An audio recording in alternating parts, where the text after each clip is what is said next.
صاحب آپ نے ابھی ذکر کیا کہ واجب نہیں ہے، تو کیا یہ قربانی جو ہے یہ فرض نہیں ہے؟ کیونکہ ہمارے یہاں تو فرض سمجھی جاتی ہے لوگ، لیکن شیخ صاحب ہمارے یہاں خاص طور پہ کٹے کے بارے میں مشہور ہے، اس کی قربانی کی جاتی ہے، اس کے بارے میں آپ کیا کہیں گے؟ کہ یہ جو بھینس ہے یہ گائے کی ہی ایک قسم ہے۔ شیخ صاحب 2 سال پہلے ہمارے یہاں پہ سوشل میڈیا پہ بڑا مشہور ہوا، بڑا مشہور نام ہے زنیر کمبو صاحب، وہ یوک لے کے آئے تھے، انہوں نے یوک کی قربانی کی تھی۔ ابھی آپ نے جو بولا کہ افضل ہے کہ وہ 4 جانور ان کی قربانی کی جائے، کیا یوک کی قربانی ہو سکتی ہے؟ اور سب سے افضل قربانی جو ہے وہ ان 4 جانوروں میں اونٹ کی قربانی ہے، جمہور فقہا کا یہی موقف ہے۔ یہ مؤنث کی بھی قربانی ہو سکتی ہے، ہمارے ہاں جو یہ معیوب سمجھا جاتا ہے یا لوگ اس کو اہمیت نہیں دیتے، اگر قربانی کے وقت ایسا جانور ذبح ہو گیا ہے کہ جو حاملہ ہے تو فرمایا اس کا ذبح ہونا اس کے اب سب سے زیادہ جو فوکس کیا جاتا ہے وہ کیا جاتا ہے خاص طور پہ جانور کی عمر کو لے کے، کہ عمر اس کی کیا ہونی چاہیے، مطلب وہ کھیرا اور وہ دوندا وہاں یہ چیز ذکر کیا کہ وہ صرف بھیڑ کا ہو سکتا ہے اور کسی جانور کا جو ہے 1 سال کا بچہ ذبح نہیں کیا۔ راجع بات یہی ہے کہ قربانی فرض نہیں ہے۔ اچھا شیخ صاحب قربانی فرض نہیں ہے تو مطلب پھر جو صاحب استطاعت ہے جس پہ زکوٰۃ فرض ہے تو کیا اس پہ بھی قربانی فرض نہ نہیں؟ اس بات یہ ہے کہ قربانی صاحب نصاب ہو، صاحب استطاعت ہو، یعنی کوئی بھی شخص ہو اس کے اوپر قربانی فرض نہیں ہونا چاہیے کہ سیدنا ابوبکر صدیق رضی اللہ تعالیٰ عنہ، سیدنا عمر رضی اللہ تعالیٰ عنہ، وہ دونوں یہ صاحبین قربانی نہیں اب کرتے تھے۔ عیوب جو ہیں جانور کے اندر وہ کون کون سے دیکھنے چاہیے؟ شیخ صاحب یہ جو کان کٹے کے بارے میں آپ نے بتایا ہے، اور اس میں جو ہمارے ہاں ایک بڑا مشہور ہے کہ 1/3 کان کٹا ہو تو اس پہ قربانی نہیں ہوتی، اس بارے میں کیا ہے؟ شیخ صاحب پہلے تو دور اتنا جو ہے وہ سوشل میڈیا کا نہیں تھا، لیکن آج کل جو ہے مطلب مہنگے سے مہنگا لوگ جانور خریدتے ہیں اور لاکھوں کروڑوں روپیہ خرچ کر دیتے ہیں، منڈیوں میں جاتے ہیں اور بے انتہا کر دیتے ہیں، پھر سوشل میڈیا پہ اس کو آ کے پوسٹ کرتے ہیں اور جانور لے کے گھومتے ہیں بازاروں میں، لوگوں کو دکھاتے ہیں۔ کیا یہ ریاکاری میں نہیں آتا؟ نبی علیہ السلام نے ایک شخص کو دیکھا تھا، وہ جانور کے سامنے چھری جو ہے نا وہ تیز کر رہا تھا، تو آپ نے میں تو اس کو 2 موتے مارنا چاہتا ہے، یعنی جکڑنا جانور کے لیے آسانی نہیں ہے بلکہ اس کو تڑپانا یہ اس کے لیے آسانی ہے۔ گوشت کے 3 حصے کرنا یہ لازم نہیں ہے، اس کو جی ہاں میت کی طرف سے بھی قربانی کی جا سکتی ہے۔ رسول اللہ صلی اللہ علیہ وسلم سے محبت کرنے والا ان کی طرف سے قربانی کرنا چاہے تو ابھی اگر تو اونٹ کی اوجری اور کپورے وغیرہ یہ کھانا یہ عموماً کہا جاتا ہے حرام ہے۔ الرحمن الرحیم، ناظرین اکرام، عید الاضحیٰ کی آمد ہے، اور یہ عید الاضحیٰ جو ہے یہ خاص طور پہ قربانی کے لحاظ سے جانی جاتی ہے۔ اسی قربانی کو لے کے بہت سے دوستوں کے مسائل ہیں اور ان کے سوالات ہیں۔ آج ہم ان کے سوالات لے کے حاضر ہوئے ہیں شیخ مفتی ابو الحسن صاحب کے پاس۔ شیخ صاحب قربانی کے لحاظ سے قربانی کے بارے میں ایک کویشچن ہے کہ کون کون سے جو جانور ہیں ان کی قربانی کی جا سکتی ہے؟ رسول اللہ صلی اللہ علیہ وسلم کی سنت سے 4 قسم کے جانور ہیں جو ثابت ہوتے ہیں۔ نمبر 1 اونٹ، جیسا کہ حدیث میں آتا ہے آپ نے 100 اونٹ اللہ کے راستے میں قربان کیا۔ اسی طرح صحیح بخاری میں ہے کہ نبی علیہ الصلوۃ والسلام نے اپنی بیویوں کی طرف سے گائے کی قربانی کی۔ اسی طرح رسول اللہ صلی اللہ علیہ وسلم کے بارے میں آتا ہے کہ آپ نے کبش، مینڈا، جو دمبا چھترا ہے اس کی قربانی کی۔ اسی طرح صحابہ اکرام نے یعنی ابو بردہ بن نیار رضی اللہ تعالیٰ عنہ نے بکری کی قربانی جو ہے وہ کی ہے۔ تو یہ 4 جانور یعنی بکری، اور اس میں مذکر مؤنث، بکری بکرا، دمبا دمبی، چھترا چھتری، یہ ایک ہی جنس ہے ساری، گائے اور بیل، اور اسی طرح اونٹ اور اونٹنی، ان 4 جانوروں سے جو ہے وہ قربانی کرنا رسول اللہ صلی اللہ علیہ وسلم سے ثابت ہے۔ بہتر یہی ہے کہ ان 4 جانوروں سے قربانی کی جائے، اس کے علاوہ کوئی اور جانور یعنی ہرن جو ہے اس کی قربانی نہ کی جائے۔ لیکن شیخ صاحب ہمارے ہاں خاص طور پہ کٹے کے بارے میں مشہور ہے، اس کی قربانی کی جاتی ہے، اس کے بارے میں آپ کیا کہیں گے؟ اس میں سب سے زیادہ مشہور چیز لفظ بقرہ کو لیا جاتا ہے، اور امام مالک رحمہ اللہ کا قول الجموس نوع من البقر، کہ یہ جو بھینس ہے یہ گائے کی ہی ایک قسم ہے۔ تو در حقیقت وہ ایک قسم نہیں ہے، جو جاموس ہے وہ بھینس ہے، یہ گائے کی ایک قسم نہیں ہے، کیونکہ اللہ تبارک و تعالیٰ نے قرآن حکیم میں جو گائے کا وصف ذکر کیا ہے نا وہ یہ ہے کہ وہ ہل چلاتی ہے اور کنویں کا پانی نکالتی ہے۔ تو بھینس جو ہے اس کام کے لیے نہیں، بلکہ وہ وزن اٹھانے کے لیے، یا ویسے یہ تو ایک جنگلی جانور ہے، ہمارے ہاں اس کو پالتو بنا لیا گیا ہے۔ اسی طرح صحیح بخاری کے اندر آتا ہے، بڑی مشہور روایت ہے کہ رسول اللہ صلی اللہ علیہ وسلم نے فرمایا بنی اسرائیل میں ایک شخص بقرہ کو لے کر جا رہا تھا، گائے کو، اور وہ ذمہ دار تھا، تو اس نے ہل چلانے کے بعد جو اناج حاصل کیا وہ بھی اس کے اوپر لاد لیا اور اس کو شہر منتقل کرنے لگا۔ تو اس بیل نے بول کر کہا تھا انی لم اخلق لہذا، میں یہ سامان اٹھانے کے گاؤں سے شہر اس کام کے لیے مجھے نہیں پیدا کیا گیا، اس کام کے لیے اور جانور ہیں، اونٹ ہے، گھوڑا ہے، خچر ہے، یہ وہ جانور جو ہے نا یہ کام کرتے۔ تو یہ اس چیز کو مد نظر رکھے کہ گائے بقرہ اس چیز کو کہیں گے جس میں یہ وصف پائے جاتے، تو بھینس میں یہ اوصاف نہیں پائے جاتے۔ اچھا شیخ صاحب 2 سال پہلے ہمارے یہاں پہ سوشل میڈیا پہ بڑا مشہور ہوا ہے، بڑا مشہور نام ہے زنیر کمبو صاحب، وہ یوک لے کے آئے تھے، انہوں نے یوک کی قربانی کی تھی۔ ابھی آپ نے جو بولا کہ افضل ہے کہ وہ 4 جانور ان کی قربانی کی جائے، کیا یوک کی قربانی ہو سکتی ہے؟ اور کیا افضلیت میں وہ آئے گی یا نہیں؟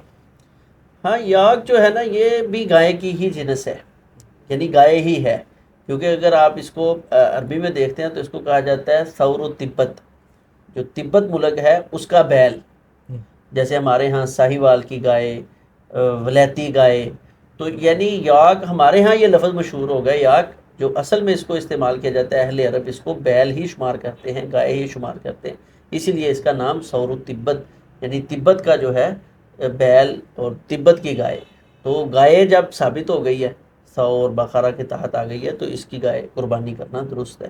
اور یہ بھی دیکھیں کہ اگر آپ ریسرچ کریں اس پر تو یہ وہی کام کرتی ہے، اس کے ساتھ ہل چلایا جاتا ہے، کھیتوں میں اس میں سے کام لیا جاتا ہے، یعنی گائے والے اوصاف اس کے اندر سارے پائے جاتے ہیں، جبکہ بھینس جو ہے وہ بالکل اس کے گائے کے برعکس ہے، اس کے دودھ میں اس کے دودھ میں حمل میں بہت زیادہ فرق ہے، پھر جو ہے گائے پانی سے بہت ڈرتی ہے اور بھینس پانی اور کیچڑ کو بہت پسند کرتی ہے، تو یہ دونوں ایک طرح نہیں ہو سکتے، یاک جو ہے وہ گائے کے تحت آ جائے۔ اچھا شیخ صاحب، آپ نے 4 جانوروں کا ذکر کیا ہے، لیکن ان چاروں میں سے افضل کون سا جانور ہے؟ کیونکہ اگر ہم پڑھیں تو جب حضرت اسماعیل علیہ السلام کی قربانی، جب ان پہ چھری پھیری گئی ان کے گلے پہ، تو اس کے بعد جو فرشتہ لے کے آیا جانور وہ مینڈا تھا، تو ان میں افضل کون ہے جو آپ نے 4 کا ذکر کیا؟ سب سے افضل قربانی جو ہے وہ ان 4 جانوروں میں اونٹ کی قربانی ہے، جمہور فقہا کا یہی موقف ہے، کیونکہ رسول اللہ صلی اللہ علیہ وسلم نے جب جمعے کے حوالہ سے بات ذکر کی تھی تو فرمایا من راح یوم الجمعہ فی الساعۃ الاولی، جو پہلی گھڑی میں اگر فکأنما قرب بدنہ، وہ گویا اس طرح ہے جیسے اس نے اونٹ کی قربانی کی، تو آپ نے جب فضیلت کی ترتیب بیان کی ہے تو سب سے پہلے اونٹ کی قربانی کو ذکر کیا ہے۔ لیکن شیخ صاحب، پاکستان میں تو ایک عجیب ہی ٹرینڈ ہے، پاکستان میں لوگ لاکھوں روپیہ خرچ کرتے ہیں بکرے پہ، اور بکرے کو زیادہ وہ فوقیت دیتے ہیں۔ اچھا، ابھی ترتیب آپ دیکھیں نا تو حقیقت یہ ہے کہ سب سے زیادہ اہمیت وہ اونٹ کو ہے، پھر گائے کی قربانی ہے، پھر یہ دمبے کی ہے، چھترا دمبا، اور آخر پہ ہے بکرا، جو صحیح۔ فقہا کی ترتیب ہے نا اس میں بکرا سب سے آخر پہ ہے، تو میرا خیال ہے کہ ہمارے ہاں شاید زیادہ یہ کہ ایک کھانے کے اعتبار سے لذیذ، اور ویسے بھی یہ تھوڑا سا ذرا شہرت کے اعتبار سے اگر یہ بکرے کا گوشت بیچا ہے، بکرے کا گوشت آیا ہے، لوگ اس پہ منہ بھی بنا لیتے ہیں، تو اصل یہ چیز کہ بلکہ اب ضرورت ہے اس چیز کی، لوگ اونٹ سے بہت دور جا چکے ہیں، تو لوگوں کو آگاہی دینی چاہیے کہ اونٹ کی قربانی بڑی افضل قربانی۔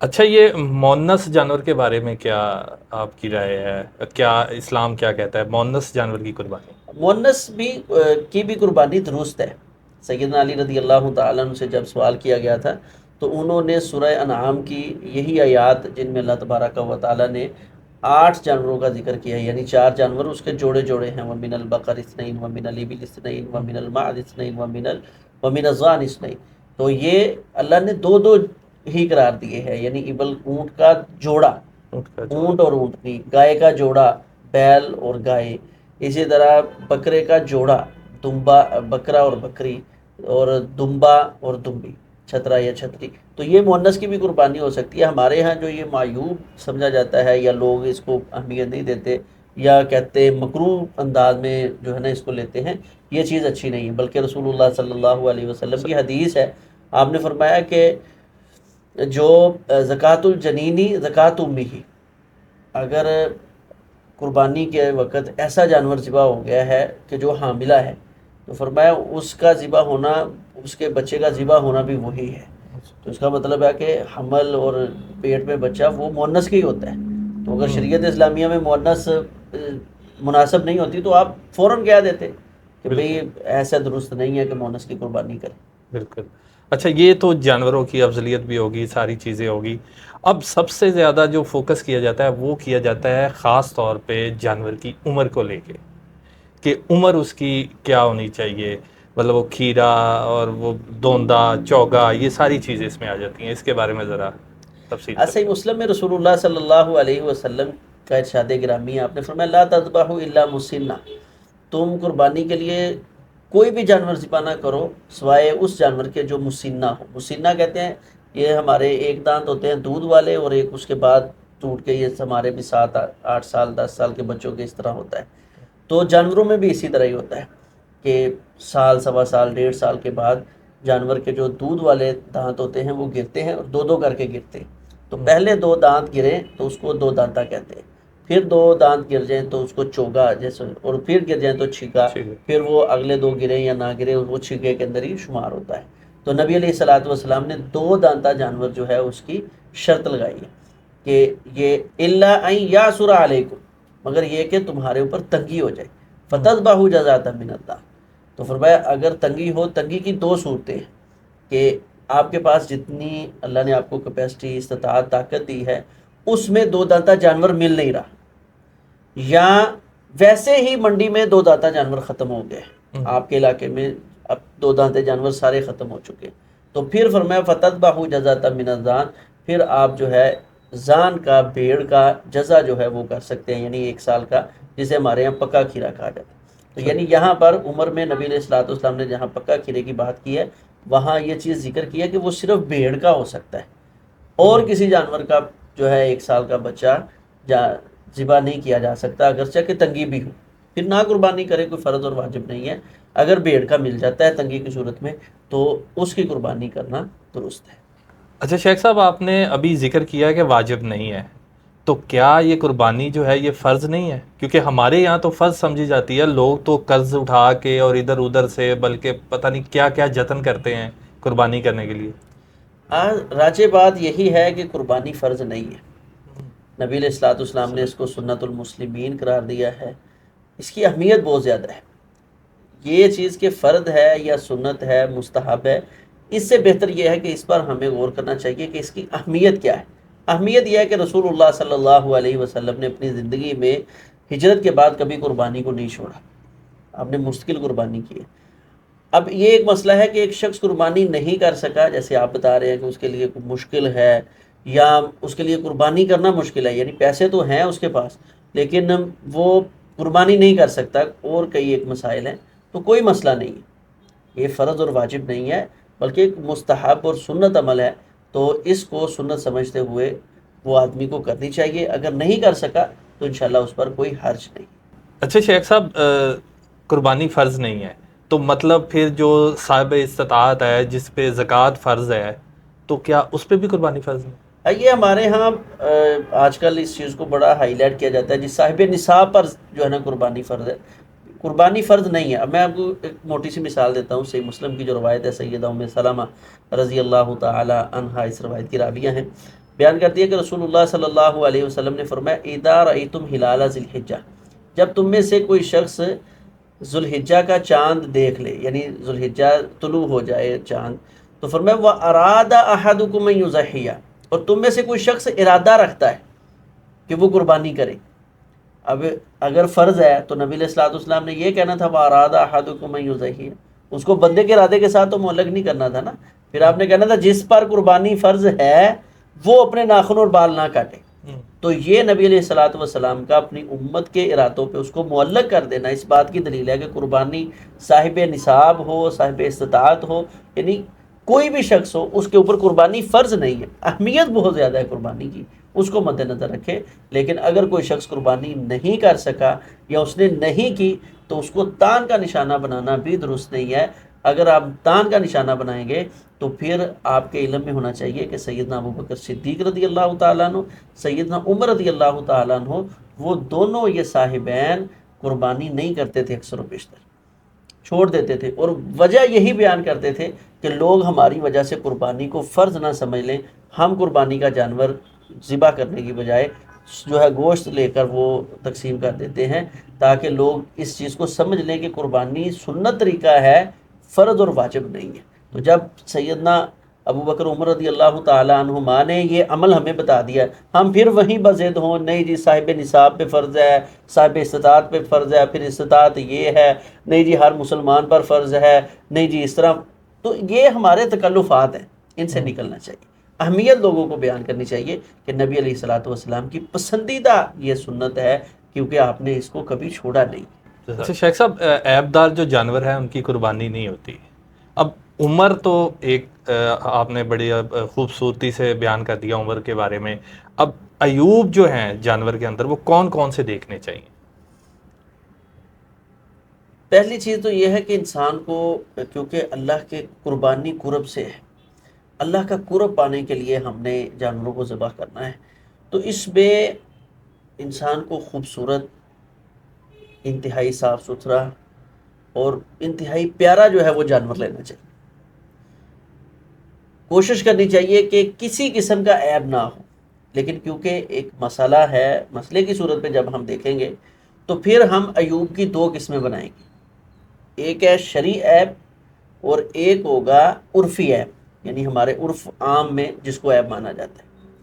شرعی عیب 4 ہیں جن کی بنیاد پر کسی جانور کو بطور قربانی ذبح نہیں کیا جا سکتا. نبی علیہ الصلوۃ والسلام نے ان کی وضاحت فرما دی ہے، سنن ابن ماجہ کے اندر ہے. آپ نے انگلیوں کے ساتھ اشارہ کر کے بیان کیا، فرمایا کہ ایک کانا جانور جس کا کانا پن بالکل واضح ہو، یعنی اس کی آنکھ ضائع ہو گئی ہے، وہ کانا ہے، ایک آنکھ اس کی مٹی ہوئی ہے. ایک بعض اوقات بہنگا ہوتا ہے جانور، یہ عیب نہیں ہوگا. بعض اوقات اس کے ہلکا پھلکا کوئی نشان یا اس کی آنکھ میں وہ سرخ سا دانہ بن جاتا ہے، تو یہ عیب نہیں ہے جو شرعی عیب ہے. تو شرعی عیب ابھی میں بتا رہا ہوں. تو پہلا عیب کیا ہے کہ کانا بالکل واضح. پھر آپ نے وضاحت کی ہے، یہ نہیں فقط کہا کہ کانا جانور، فرمایا کانا وہ کانا بین عورھا جس کا کانا پن بالکل واضح ہو. اسی طرح فرمایا لنگڑا، جو اس کا لنگڑا پن بالکل واضح ہو. یعنی بعض اوقات جانور چلتا ہے تو محسوس نہیں ہوتا، لیکن جب دوڑتا ہے تو پاؤں اٹکا اٹکا کے دوڑتا ہے، تو ایسا جانور بھی قربانی کے لیے لگ جائے گا. تو بالکل واضح لنگڑا جو عام حالات میں چلتے ہوئے لنگڑاتا ہے وہ جانور قربانی کے لیے نہیں لگتا. اسی طرح فرمایا مریض بین المرادھا جس کا مرض بالکل واضح ہو، ایسا جانور بھی قربانی کے لیے استعمال نہیں ہوتا. اور چوتھے نمبر پہ فرمایا ایسا بوڑھا جانور جس کی ہڈیوں کی مخ جو ہے وہ ختم ہو چکی ہے. تو یہ 4 عیوب ہیں جن کے بارے میں نبی علیہ الصلوۃ والسلام نے فرمایا لا تجوز فی الاضاحیہ، یہ قربانی کے اندر درست اور جائز نہیں ہے. اس کے علاوہ جتنے عرفی عیب ہیں، اس کی دم کٹی ہے، چکلی کٹی ہوئی ہے، اس کا کان کٹا ہوا ہے، سینگ ٹوٹا ہوا ہے، اس کے پہلو میں زخم ہے، بیٹھ کے جانور جو ہے بعض اوقات گردن رگڑتے ہیں وہاں زخم بن جاتے ہیں، یا جانور جو ہیں ان کو ہل چلانے کے لیے گائے وغیرہ کو استعمال کیا جاتا ہے، ریڑھی کے اوپر اس کو استعمال کیا تو اس کے نشان پڑ جاتا ہے. تو یہ عیب عرفی طور پر عیب ہے، خصی ہونا عرفی طور پر عیب ہے، لیکن شرعی طور پر اس کو شریعت اسلامیہ نے عیب نہیں مانا. تو بس یہ 4 عیوب ہوں گے تو جانور قربانی کے لیے جائز نہیں. اس کے علاوہ عرفی عیب جتنے مرضی ہوں ان سے بچنا چاہیے. کان کٹا جانور نہ لے، سینگ ٹوٹا ہوا جانور نہ لے. لیکن ایک جانور خوبصورت ہے، اس میں عرفی عیب پایا جاتا ہے کہ اس کے کان کاٹ دیے گئے بطور نشانی، تو آپ اس کو کر سکتے ہیں. وہ خوبصورت ہے، موٹا فربا ہے، مناسب ریٹ میں آپ کو مل سکتا ہے تو آپ اس کو کر لیں. سینگ ٹوٹا ہوا ہے، باقی وہ بڑا خوبصورت ہے، جو شرعی عیوب ہیں وہ اس میں نہیں پائے جاتے تو کوئی مسئلہ نہیں. بہتر یہ ہے کہ شرعی اور عرفی دونوں عیوب نہ ہوں، لیکن اگر جائز کی بات آپ کریں تو پھر صرف شرعی عیوب جس جانور میں نہیں ہے، باقی ظاہری عیوب، عرفی عیوب جس کو ہم عیب سمجھتے ہیں وہ پائے جاتے ہیں تو کوئی مسئلہ نہیں، ان کی قربانی کرنا درست اور جائز ہے. شیخ صاحب یہ جو کان کٹے کے بارے میں آپ نے بتایا ہے، اور اس میں جو ہمارے ہاں ایک بڑا مشہور ہے کہ 1/3 کان کٹا ہو تو اس پہ قربانی نہیں ہوتی، اس بارے میں کیا ہے؟ یہ ترمذی میں، ابو داؤد میں، ابن ماجہ میں، مسند احمد میں روایات آتی ہیں اس طرح کی، لیکن یہ ساری روایات سندن ضعیف ہیں. ساری کوئی بھی جو ہے نا وہ صحیح روایت نہیں ہے، سب روایات کے اوپر کلام ہے. اور جب نبی علیہ الصلوۃ والسلام نے کہہ دیا کہ یہ 4 عیوب ہیں جن کے ساتھ قربانی جائز نہیں ہے، تو اس کا مفہوم مخالف بھی یہ ہے کہ اس 4 کے علاوہ باقی سارے جائز ہیں. یعنی اگر ان روایات کو حسن بھی ہم مان لیں تو پھر بھی وہاں یہ نہیں ہے کہ ان کی قربانی جائز نہیں ہے. جیسے میں نے مشورتاً کہا ہے، ایسے نبی علیہ الصلوۃ والسلام نے مشورتاً کہا کہ کان اچھے صاف ستھرے ہونے چاہیے، سینگ ہونا چاہیے، یہ چیز ہے. یہ نہیں کہا کہ ان کی قربانی جائز نہیں ہے. تو یہ ہمارا جو میں نے پہلے چیز ذکر کی ہے، قربانی جائز ہونا اور ناجائز ہونا. ناجائز صرف 4 کی بنیاد پر ہے، باقی آپ ہر قسم کے عیب سے بچے جو شریعت نے نہیں بھی بیان کی، آپ اس عیب سے بھی بچ جائیں. تو اگر باقی جو عیوب پائے جاتے ہیں قربانی آپ اس کی کر سکتے ہیں.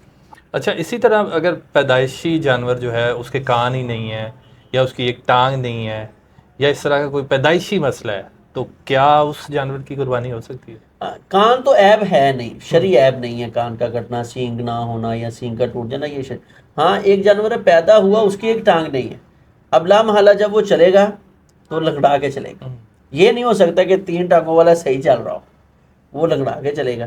اب بعض فقہا نے کہا ہے کہ جی دیکھیں صرف لنگڑے کا منع کیا ہے، ٹانگ کے بنا والا تو شریعت نے منع نہیں کیا، لیکن ہم کہتے ہیں نبی علیہ الصلوۃ والسلام نے اس کا آگے جو وصف بیان کیا ہے بین عراجوہا، یہ نہیں کہا کہ جس ٹانگ پہ چوٹ لگی ہے وہی لنگڑا رہا ہو، اس کا لنگڑانا واضح ہو، تو جب ایک ٹانگ نہیں ہوگی تو چلے گا تو وہ لنگڑا کے چلے گا، تو اس لیے بالاولیٰ اس کی قربانی درست اور جائز نہیں ہے۔ اچھا شیخ صاحب، جانور لینے جاتے ہیں ہم لوگ، منڈی جاتے ہیں اور منڈی میں کچھ جال ساز ہوتے ہیں، لائک ان سے اگر ہم نے ایک بکرا خریدا ہے، ایک دمبا خریدا ہے، دوندا، لیکن جب لے کے آئے ہیں تو وہ دوندا نہیں ہے، وہ نقلی دانت لگائے ہوں، اس طرح کے جال ساز بہت ہیں۔ اچھا اس بارے میں اب لاکھوں روپیہ خرچ ہو چکا ہے، اس بارے میں شریعت کیا کہتی ہے؟ یہ ایک بڑی اضطراری صورت ہے، اور پہلے تو اللہ تعالیٰ سے دعا بھی کرنی چاہیے کہ یہ اتنی عظیم عبادت ہے، اور اس کے حوالے سے جو ہے اس طرح کے معاملات کرنا اگلے کی عبادت کو بھی مشکوک بنانا اور خود بھی اپنی جو آخرت ہے وہ برباد کرنا ہے۔ تو ایسے افراد ان کی اصلاح کرنے کی ضرورت ہے، اگر وہ ہمارے معاشرے کے افراد ہیں تو جن احباب تک یہ پہنچ ہو ان افراد کی، ان کو ضرور سمجھائیں کہ ایسا معاملہ نہ کریں۔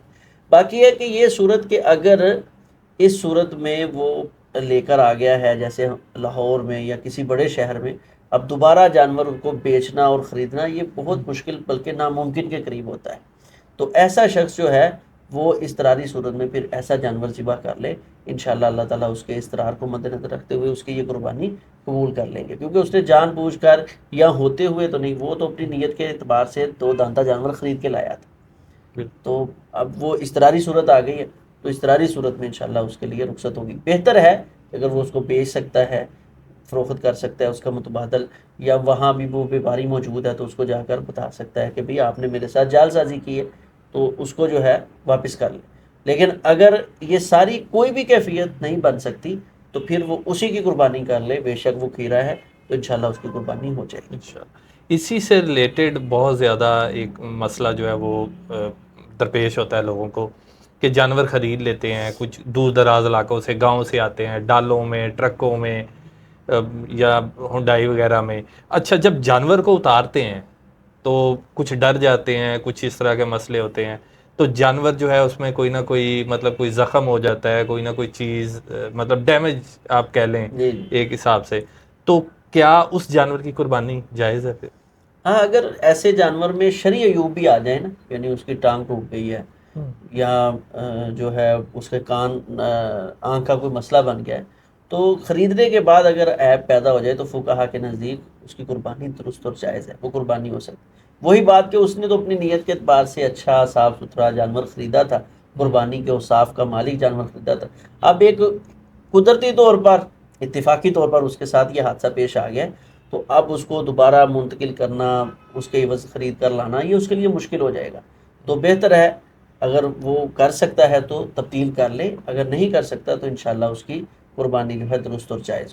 بعض اوقات بارشوں کی وجہ سے اور منڈیوں میں کافی دیر جو ہے جانور رہتے ہیں، وہاں پہ بھی بیماریاں آ جاتی ہیں، اب جانور ایک لے آئے ہیں تو وہ بیمار ہے، تو کیا اس کی بھی قربانی ہو جاتی ہے؟ یعنی اس نے جب خریدا صحت مند ہے، حدیث میں تو آ گیا ویسے بین المرضھا، ایسا مریض جس کا مرض بالکل واضح ہو، لیکن وہ جب خریدا تب تو بالکل ٹھیک تھا نا، اب وہ بارش کی وجہ سے اس کو زکام ہو گیا ہے، بخار ہو گیا ہے، اس طرح کے ساتھ وہ اس میں کمزوری نقاہت آ گئی ہے، تو بہتر ہے کہ کسی جو اینیمل ڈاکٹر ہیں ان سے رابطہ کیا جائے، اور اگر ایسے نہیں وہ پھر بھی بیمار ہے یا دوائی اس کی میڈیسن شروع کی ہے اس کے باوجود بھی بیمار ہے تو کوئی مسئلہ نہیں ہے، یہ کہ اس کا مرض بالکل واضح ہو۔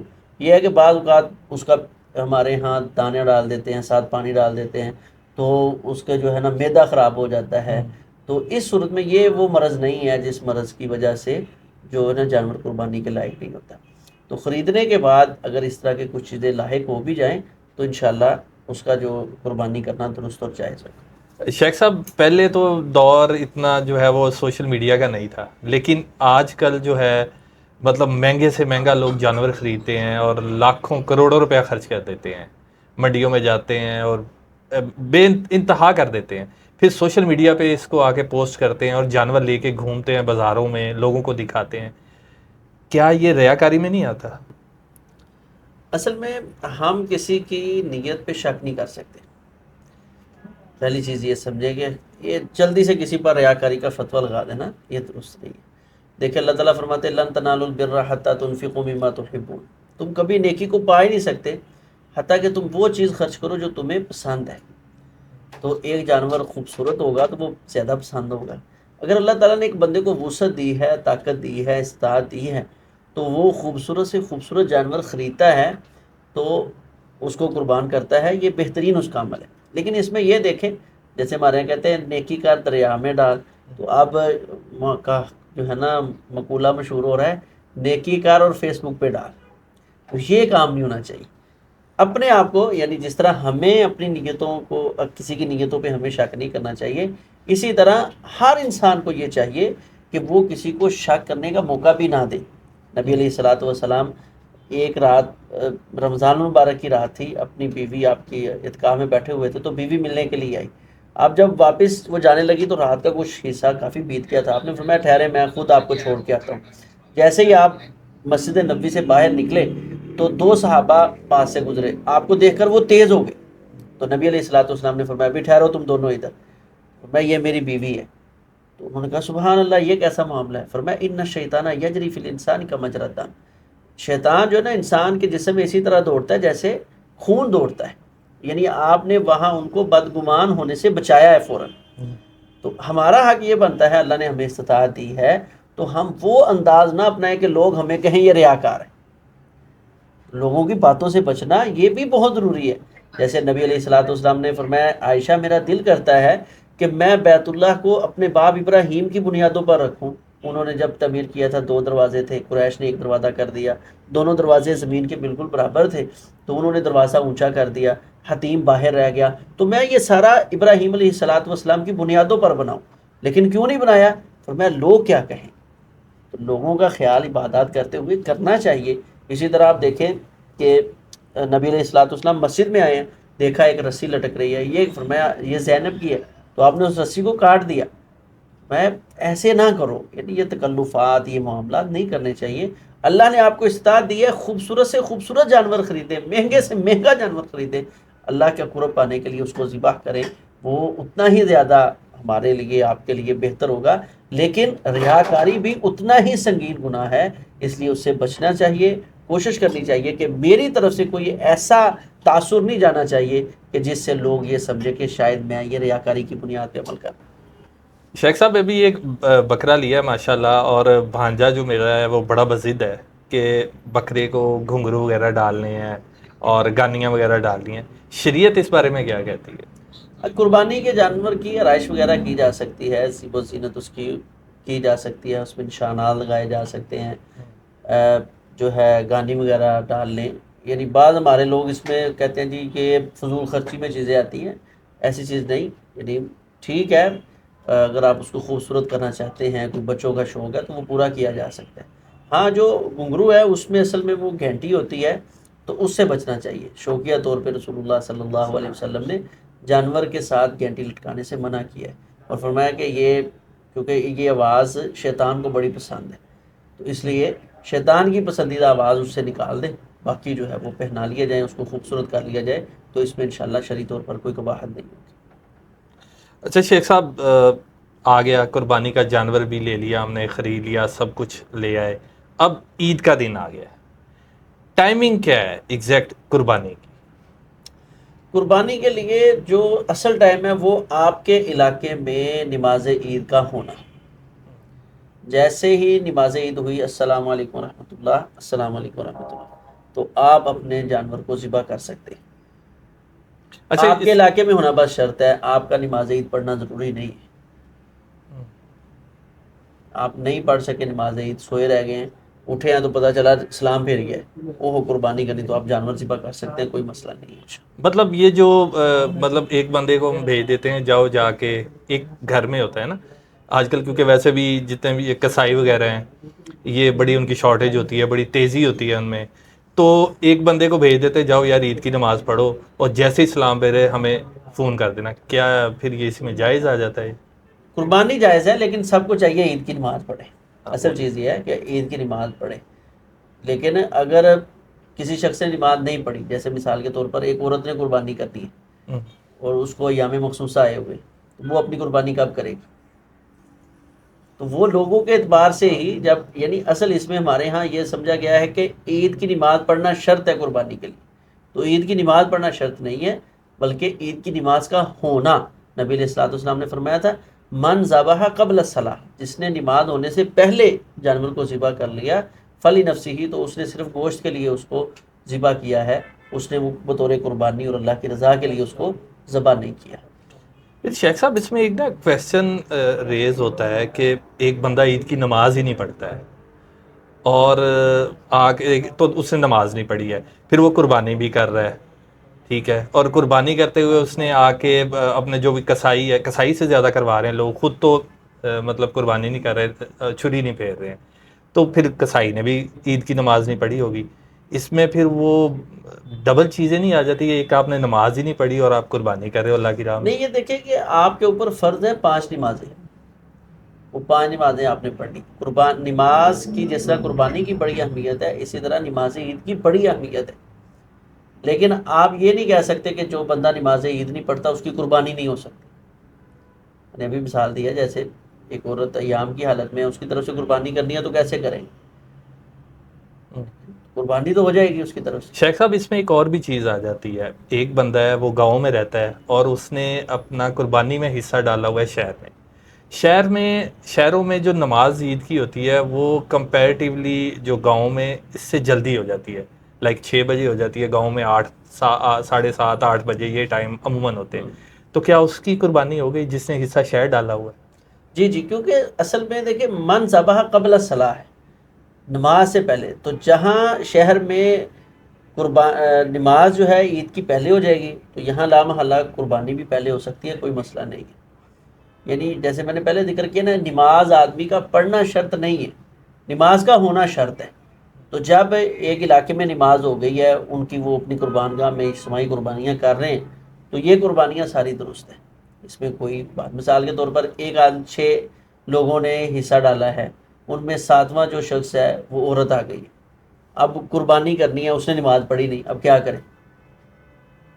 تو یہ ہم اگر اپنی طرف سے شرطیں لگائیں گے, قیدیں بڑھائیں گے, تو یہ مشقتیں بڑھا رہے ہیں, ان کا یعنی حل کوئی نہیں ہے. تو شریعت جو ہے وہ آسانی کا نام ہے, حل کا نام ہے. جو دین کا اصول ہے اس کو سمجھیں کہ نبی علیہ الصلوۃ والسلام نے نماز سے پہلے ذبح ہونے والے جانور کو قربانی تصور نہیں کیا. تو جب ایک علاقے میں نماز ہو گئی ہے تو پھر وہ قربانی اس علاقے میں ہو رہی ہے, جانور ذبح کیے جا رہے ہیں, تو وہ قربانیاں جس کی طرف سے بھی ہو رہی ہیں انشاءاللہ وہ قابل قبول ہے, اس میں کوئی حرج نہیں. شیخ صاحب میں نے سنا ہے کہ قربانی کا جانور جو ہے جب اس کو ذبح کرتے ہیں تو کسی دوسرے جانور کے سامنے اس کو ذبح نہ کیا جائے, لیکن شہروں میں عموماً جو ہے قربانیاں وہ شیلٹر بنے ہوتے ہیں, وہاں پہ قربانیاں ہوتی ہیں, تو کیا وہ جائز ہے؟ جان بوجھ کے جانور کے سامنے جانور کو ذبح کرنا یا چھری تیز کرنا یہ درست نہیں ہے. نبی علیہ الصلوۃ والسلام نے ایک شخص کو دیکھا تھا, وہ جانور کے سامنے چھری جو ہے نا وہ تیز کر رہا تھا, تو آپ نے, میں تو اس کو 2 موتیں مارنا چاہتا ہے, اس کو سائڈ پہ ہو کے ذبح کر جو ہے نا چھری کو تیز کر لے. تو بہتر یہ ہے کہ اگر ایک جانور ہی ذبح کرنا ہے تو اس کے لیے جتنے بھی آپ پروٹوکول لگا سکتے ہیں لگائیں. لیکن جب اجتماعی قربانی ہے تو وہاں یہ چیز نہیں ہوگی. جیسے سنن نبی داؤد میں آتا ہے, رسول اللہ صلی اللہ علیہ وسلم نے 63 اونٹ اپنے ہاتھ سے نہر کیے.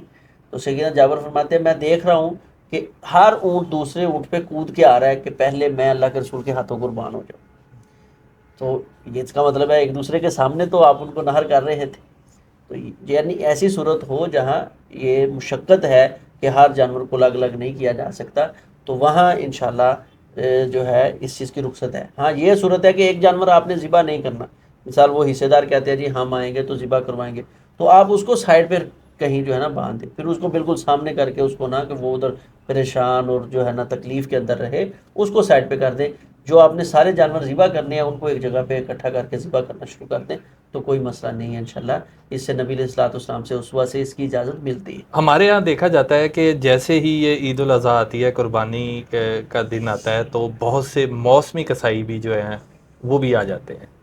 اب عموماً کئی لوگوں کو قربانی کے طریقے کا ہی نہیں پتہ، اس کا طریقہ ذرا تھوڑا واضح کر دیں۔ قربانی کے جانور کو ذبح کرنے میں بڑی کوتاہیاں ہمارے یہاں ہوتی ہیں جن سے ہمیں بچنا چاہیے، اور سنت طریقہ جو ہے اس کو اپنانا چاہیے۔ سیدنا عبداللہ بن عمر رضی اللہ تعالیٰ عنہ فرماتے ہیں سنت طریقہ یہ ہے کہ قربانی کا جانور قبلہ رخ لٹایا جائے، یعنی مغرب کی جانب، کیونکہ ہمارا قبلہ مغرب کی جانب ہے، تو مغرب کی جانب جو ہے اس کا رخ کر کے اس کو گردن کا رخ؟ لٹایا جائے، اس کو سارا، یعنی چاروں ٹانگیں بھی اس اچھا، طرف چاروں ہوگی اور رخ ٹانگیں۔ بھی اس طرف ہوگا، تو اس طرف اس کو لٹایا جائے۔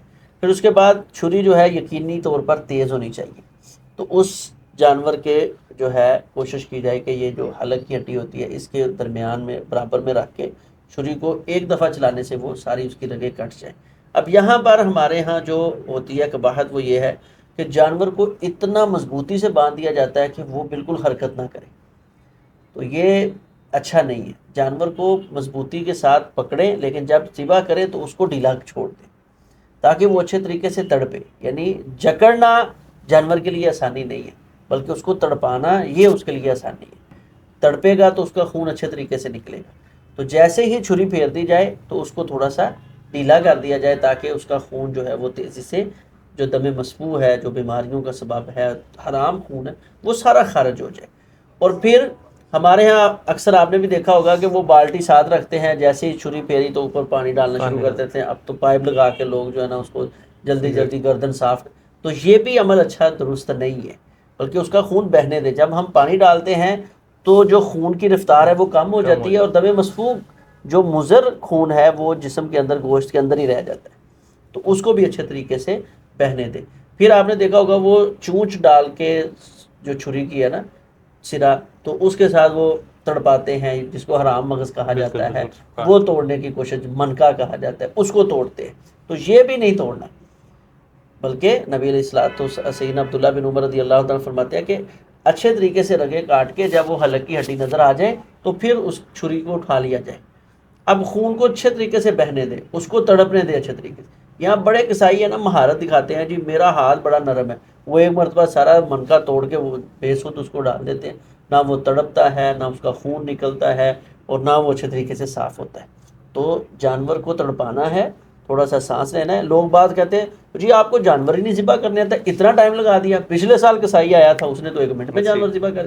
تو 1 منٹ والا جھٹکے والا سسٹم جو ہے نا یہ نہیں کرنا، بلکہ اس کو اچھے طریقے کے ساتھ بہنے دیا جائے، اور جو ہے جب خون بالکل نکل جائے پھر آپ اس کا منکا کاٹنا چاہتے ہیں تو کاٹ دیں، بس صورت دیگر نہ بھی کاٹیں تو اس کی روح پرواز کر جائے گی، وہ بہترین آپ نے جانور سنت کے مطابق ذبح کر لیا ہے۔ شیخ صاحب آپ نے قربانی کا طریقہ تو بتا دیا، لیکن دعا جو مسنون ہے اس کا ذرا۔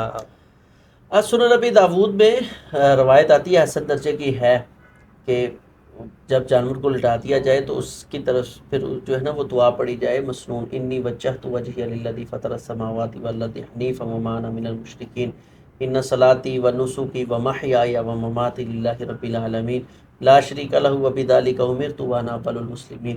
یہ دعا پڑھ کے پھر جو ہے بسم اللہ اللہ اکبر کہیں، اور اس کے بعد جس کی طرف سے قربانی ہے اللہم تقبل منی، اگر اپنی قربانی خود ذبح کر رہا ہے، منی وعن اہلی، اللہ میری طرف سے اور میرے اہل کی طرف سے اس کو قبول کر لے، اور اگر کسی اور کی طرف سے کر رہا ہے تو اس کا نام جیسے اللہم تقبل ان عبداللہ وعن اہلہ، عبداللہ اور اس کے گھر کی طرف سے اس کو قبول کر، یہ کہہ کر پھر جو ہے نا چھری پھیر دینی چاہیے۔ اچھا، ذبح جو ہے وہ نابالغ بچہ جو ہے وہ کر سکتا ہے، اور خاص طور پہ عورت کے بارے میں؟ نابالغ بچہ بھی ذبح کر سکتا ہے، لیکن اس میں یہ چیز ہے کہ اس کا اتنا حوصلہ ہمت ہے تو وہ کرے۔ اسی طرح عورت میں بھی اگر حوصلہ ہے، وہ جانور یعنی اس نے پہلے مرغی وغیرہ ذبح کی ہوئی ہے اور آہستہ آہستہ تدریجاً اس نے یہ کام سیکھ لیا ہے، تو پھر وہ کر سکتی ہے۔ سیدنا ابو موسیٰ اشعری رضی اللہ تعالیٰ عنہ کے بارے میں آتا ہے، وہ اپنی بیٹیوں کو حکم دیا کرتے تھے کہ اپنے جانور جو قربانی کے وہ خود ذبح کریں، ان کی بیٹیاں خود ذبح کیا کرتی تھی۔ تو جو ہے جانور عورت بھی ذبح کر لیں تو کوئی مسئلہ نہیں ہے۔ تو شیخ صاحب قربانی ہو گئی، جانور ذبح ہو گیا، اب اس کے گوشت کے بارے میں عموماً تو یہ مشہور ہے کہ 3 حصے ہوتے ہیں، تو یہ 3 حصے کیا یہ لازمی ہے؟ گوشت کے 3 حصے کرنا یہ لازم نہیں ہے، اس کو زیادہ سے زیادہ آپ کہیں گے ایک بہترین عمل ہے۔ باقی نبی علیہ الصلوۃ والسلام نے اس کو 3 حصوں میں، یعنی عموماً کہ جی ایک حصہ جو ہے وہ عزیز و اقارب کو دینے کے لیے ہے، ایک مساکین کو دینے کے لیے اور ایک کھانے کے لیے۔ تو اللہ تعالیٰ نے جو قرآن حکیم میں قربانی اور ہدی جو ہے اس کے بارے میں ذکر کیا نا، اس میں یہی ہے کہ فَكُلُوا مِنْهَا، آپ اس میں سے کھائیں، اور وَاطِعِمُوا، اور کھلائیں، اور نبی علیہ الصلوٰۃ والسلام کا حکم ہے وَادَّخِرُوا، اس میں ذخیرہ بھی کر لیں، تو امیروں کو بھی کھلائیں، غریبوں کو بھی کھلائیں، اور جو ہے خود بھی کھائیں۔ یہاں یہ بھی میں ایک بات ایڈ کر دوں کہ ہمارے ہاں یہ سمجھا جاتا ہے کہ شاید، بلکہ سمجھا نہیں کہا جاتا ہے کہ جی پتہ کرے کس کس نے قربانی نہیں کی اس کے گھر میں گوشت بھیجیں۔ یہ اچھا طریقہ نہیں ہے، بلکہ جس جس کے ساتھ آپ کو محبت ہے اس کے گھر میں گوشت بھیجیں۔ نبی علیہ الصلوٰۃ والسلام کے بارے میں مشہور ہے کہ آپ قربانی کا گوشت سیدہ خدیجہ کی سہیلیوں کے گھر بھیجا کرتے ہیں۔ تو آپ یہ نہیں پوچھتے انہوں نے قربانی کی، یہ یعنی محبت کا ایک اللہ نے ایک جو ہے نا ایک طریقہ، ایک چیز ہمیں دے دی ہے کہ اس کے ساتھ جو سال بھر کی نفرتیں ہیں ان کو ہم مٹا سکتے ہیں، آپس میں محبتوں کو شیئر کیا جا سکتا ہے۔ تو امیر کو، مالدار کو، صاحب ثروت کو، اس کو بھی دے، یہ بھی آج یعنی ایک وہ طریقہ ہے جس کو مٹا دیا گیا ہے، اس کا بھی انشاءاللہ اجر و ثواب ملے گا۔ تو اچھے لوگ بھی جو صاحب ثروت ہیں جنہوں نے قربانیاں کی ہیں ان کو بھی گوشت بھیجیں، غرباء کو بھی گوشت میں تقسیم کریں، خود بھی گوشت کھائیں، اور گوشت کو سٹور کر کے بھی رکھیں۔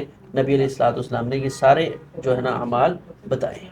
چلیے اسٹور کے بارے میں تھوڑا سا جو ہے وہ آج کل آ گیا ہے کہ پہلے کے دور میں ریفریجریٹرز وغیرہ نہیں تھے، لوگ گھڑوں میں رکھتے تھے اس کو، جیسے بھی اس کو خشک کر کے رکھتے تھے، کوئی 20 دن، مہینہ، 1.5 مہینہ، میکسیمم 2 مہینے گوشت چلتا تھا۔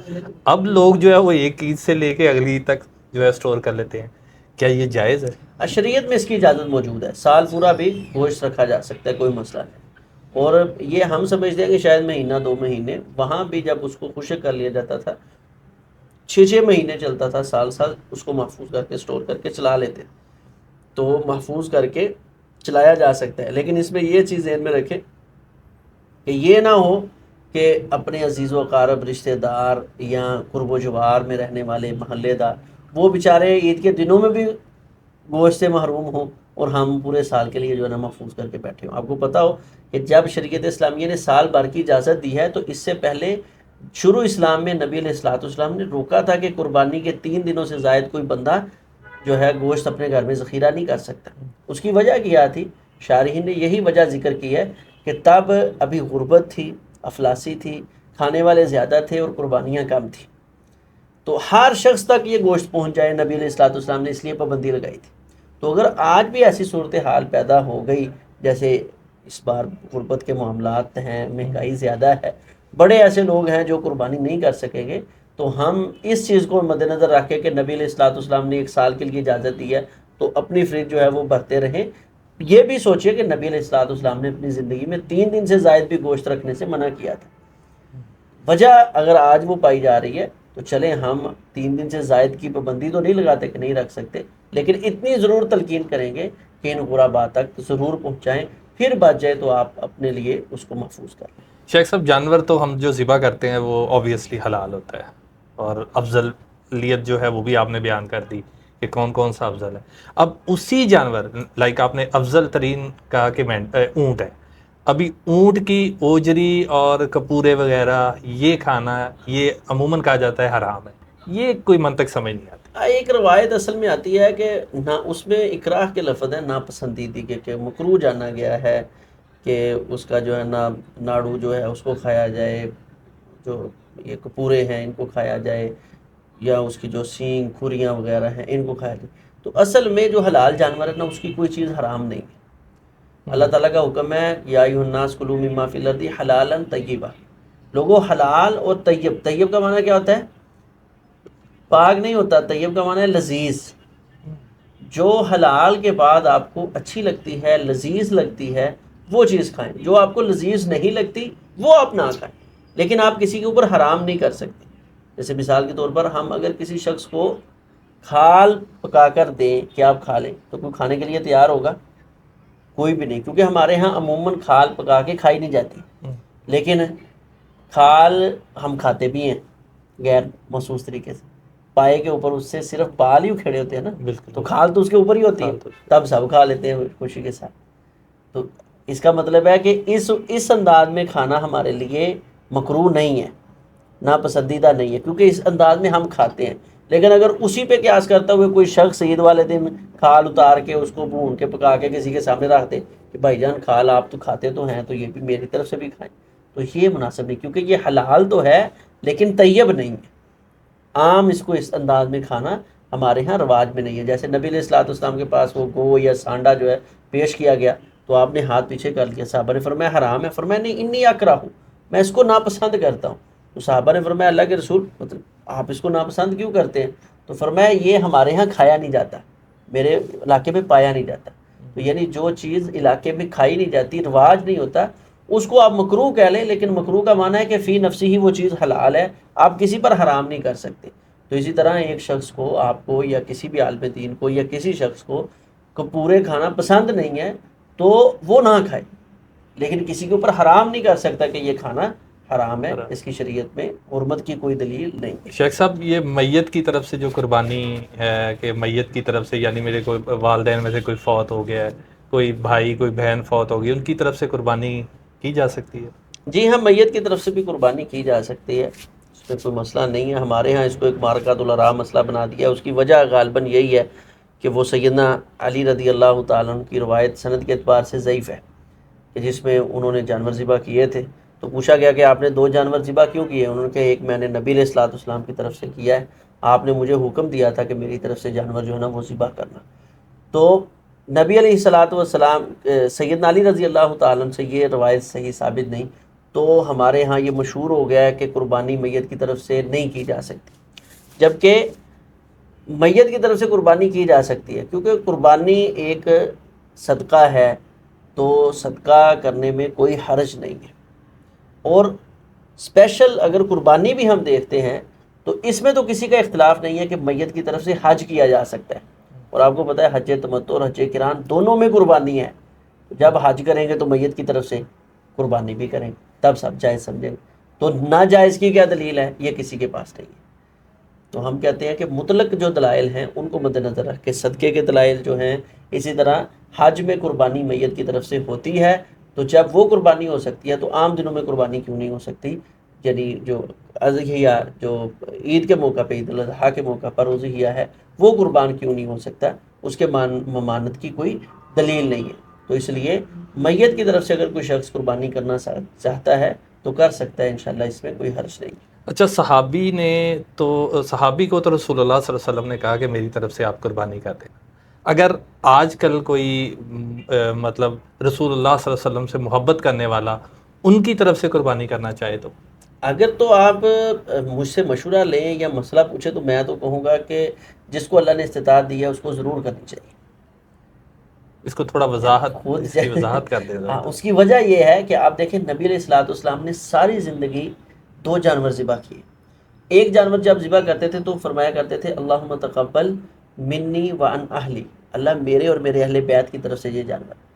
اور ایک جانور جب ذبح کرتے تھے تو فرمایا کرتے تھے اللہم تقبل منی وعن امتی، اللہ یہ میری اور میری امت کی طرف سے قربانی۔ جو نبی ساری زندگی امتیوں کی طرف سے قربانی کرتے رہے، کیا امتی کا حق نہیں بنتا کہ اس نبی کی طرف سے قربانی کرے؟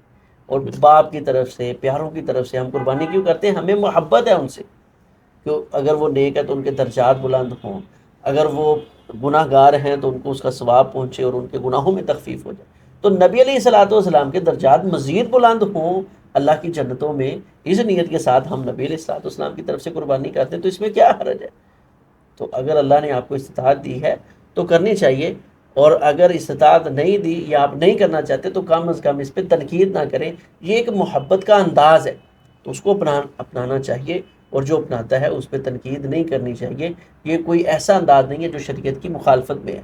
جیسے میں نے ابھی بیان کیا کہ نبی علیہ الصلوۃ والسلام ساری زندگی امت کی طرف سے کرتے رہے، تو حل جزاء الاحسان الا الاحسان، احسان کا بدلہ احسان ہوتا ہے۔ پھر ہمارا بھی حق بنتا ہے کہ ہم بھی اپنے محبوب نبی علیہ الصلوۃ والسلام کی طرف سے قربانی کریں۔ جی، جزاکم اللہ خیر۔